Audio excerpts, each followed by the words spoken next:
Fala galera, beleza? Estamos em mais uma aula, nossa aula de número 26, certo? Nessa aula nós vamos aprender a se orientar por meio da notação. É um tema que a gente já abordou em outras aulas e eu tô relembrando agora, tudo bem? Como eu ensinei nas aulas anteriores, é importante observar qual a melhor jogada a se fazer em uma partida. Porque você pode fazer bobagem, perder uma peça e não é interessante, tá? Então, por isso nós vamos treinar notação, que é tema da aula passada, que é se orientar através das letras e dos números que se encontram nas laterais do tabuleiro, tá bom? Então, por isso, prestem bastante atenção. Vamos nessa? Bom, para a gente começar nossa aula, então vamos relembrar o que é notação, né? Então, para que servem esses números, essas letras que ficam na lateral e embaixo do tabuleiro, tá? Então, cada letrinha representa uma coluna. Então, a coluna A, indicada pela seta, a coluna B, então vai de B a B, de C a C, de D a D. Então, cada letrinha representa uma coluna, certo? Então, observe o seguinte. Toda vez que você ouvir, por exemplo, peão está na A3. Então, quer dizer que o peão, ele se encontra em algum lugar nessa coluna A. Basta você achar qual é o número, qual é o nível que o peão está. Então, se é no nível 1, nível 2, nível 3 e assim por diante, tá bom? Então, não tem muito segredo. Você observa a letra, vai andando com a letra até achar onde está a peça e depois você só conta as linhas, tá bom? Já com as linhas acontece a mesma coisa. Então, cada número representa uma linha. Então, linha 1, linha 2, linha 3, assim por diante, tá bom? Número 1 representa a linha inteira, número 2 a linha inteira, número 3 a linha inteira e assim por diante. Então, por exemplo, se eu falar que o peão está na A4, a gente vai procurar a letra A e depois vamos procurar o nível, a linha em que ele está. Então, se eu falei A4, então a gente vai procurar na coluna A e depois procurar no número 4. E aí você pode contar até mesmo, você pode, forma é você contar. Então você vai achar a letra e depois você conta. 1, 2, 3, tá, aqui, 4. Se você tiver dúvida. Mas ao tempo você vai acostumando. Então com o tempo isso vai ficando natural. Mas como você está aprendendo, você está iniciando, então é interessante você fazer dessa forma, tá bom? Então eu vou dar um exemplo aqui. Então eu quero saber dessas 3 peças aqui. Essa rainha, esse peão e esse bispo. Onde eles estão? Então a primeira coisa é identificar a letra. Então vamos procurar, por exemplo, da rainha. E debaixo de qual letra a rainha está? Vamos ver? B, isso. Então, ela está debaixo da letra B. E agora a gente procura o número. E aí você conta. 1, 2, então ela está na B3. Viu como é fácil? Agora o peão. Ele está do ladinho da rainha. Então, qual letra será que ela tá? Esse peão tá? Vamos ver?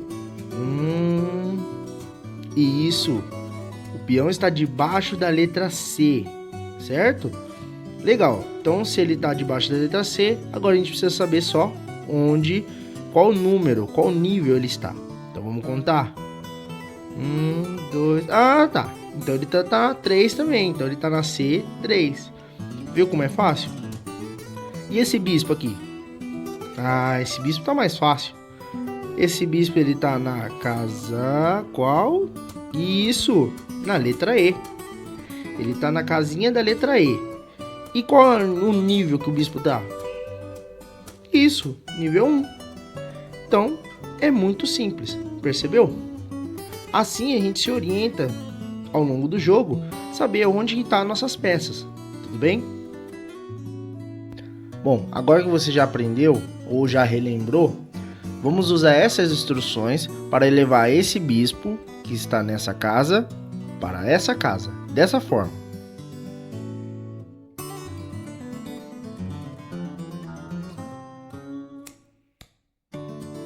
Então, como eu vou orientar, como eu vou dizer o caminho para o bispo chegar à casa de D4, que é o nosso objetivo? Então, vamos lá. Para ele chegar, lembrando que o bispo só anda na diagonal. Então, ele precisa andar em algumas casas, porque existem peças nossas que estão tampando o caminho dele, certo?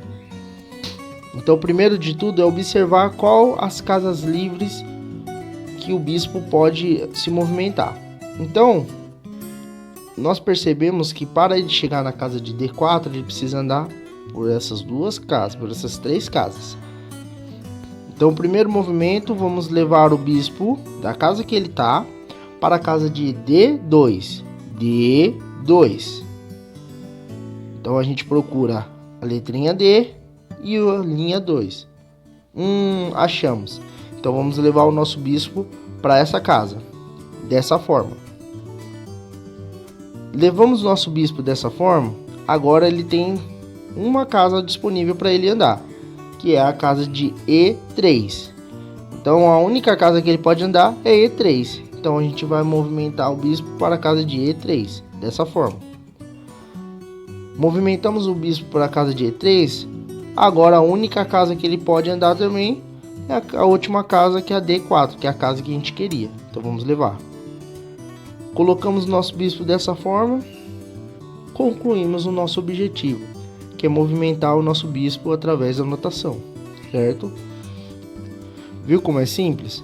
Nós procuramos a letrinha embaixo e depois procuramos o número que está no tabuleiro do lado para saber qual casa vamos colocar a peça. Então fica dessa forma.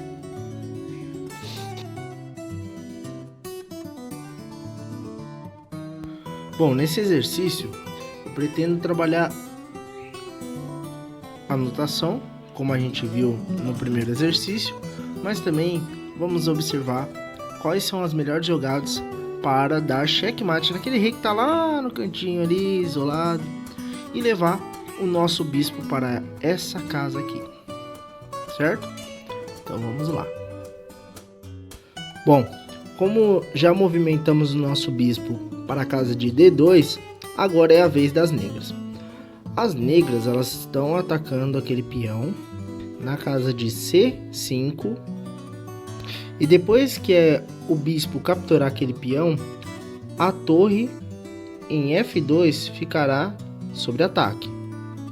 No caso, aquela torre, ela não pode sair daquele lugar porque ela está dando proteção ao nosso rei. Então, vamos sacrificar a nossa torre para atacar aquele peão que está ao lado do rei, assim formar um checkmate.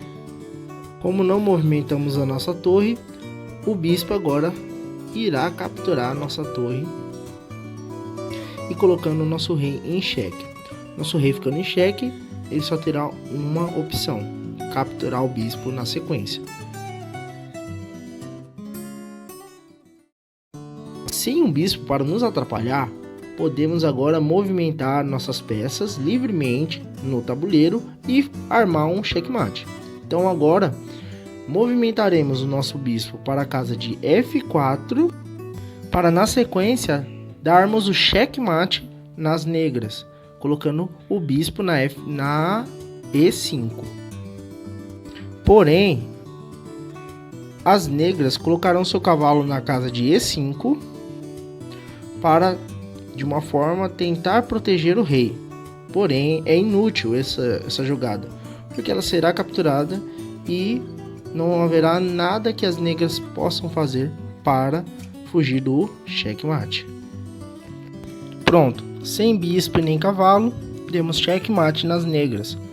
Por que checkmate, professor?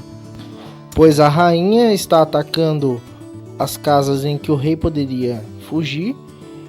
Temos um peão também atacando e o bispo diretamente atacando o rei negro. Por isso checkmate.